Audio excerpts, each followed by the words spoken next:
It all started with 500 addicted babies. Really? Back in the day, when I was a midwife, I actually welcomed over 500 newborns into the world. Every single one of these babies learned to walk, and they all suffered along the way. I wondered at the time what it was that made them persist in learning when learning appeared so often to be painful. It occurred to me then that these babies really behaved as though they were addicted to learning. Later, I discovered that the learning process I had observed in babies who were learning to walk involved the same dopamine opioid cycle brain scientists have observed in, guess what? Addiction. Like most processes in the brain, addiction involves complex interactions between multiple parts of the brain, including those associated with emotion and thought. I'm not even going to try to explain all of those interactions, but I do want to make a simple point about the role of the dopamine opioid cycle in learning. Here's a simplified model. When a learning goal is just right, not too easy and not too hard, efforts to meet the goal act as little tests or trials.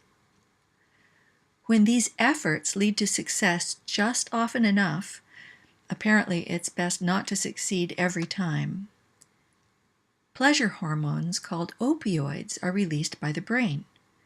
The opioids trigger the release of dopamine, the striving hormone, which motivates us to set another goal. We make a new effort equipped with what we've learned from previous trials. By the way, we call the zone in which the challenge is just right the Goldilocks zone. The cycle shown here will repeat indefinitely as long as enough of our learning challenges are in the Goldilocks zone. The goals babies set for themselves are incremental. We don't go from crawling to walking in one step. We build the skill over time with practice, experimentation, and support from others, using the feedback from dozens of trials to continuously recalibrate our goals. And all of these cycles contribute to the construction of a vast dynamic network of connections in the brain that's updated every time we complete a learning cycle. For babies who are learning to walk, this means that walking is a skill that will never be forgotten, barring severe brain injury, of course. What's more, it's a skill that can be put to work and built upon. Once we've mastered walking, we can learn to run, skip, and jump. We call this kind of learning robust learning, and it's the kind of learning lectical assessments are designed to support.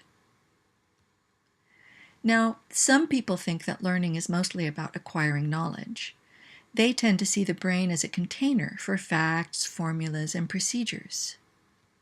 For them, tests are a way to find out how many of these facts, formulas, and procedures students can remember. For us, testing is part of a natural learning cycle. We call this cycle the virtuous cycle of learning, or VCAL for short.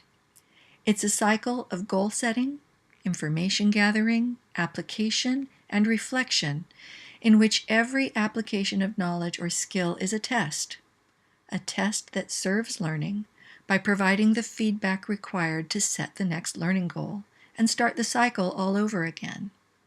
It's a cycle that leads to robust learning, learning that produces knowledge and skills we can put to work in the world and that we can build upon over time.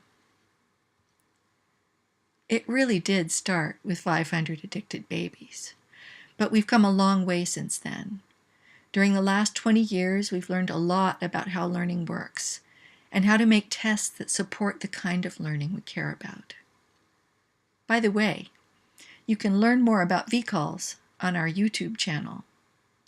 In the meantime, happy virtuous cycling!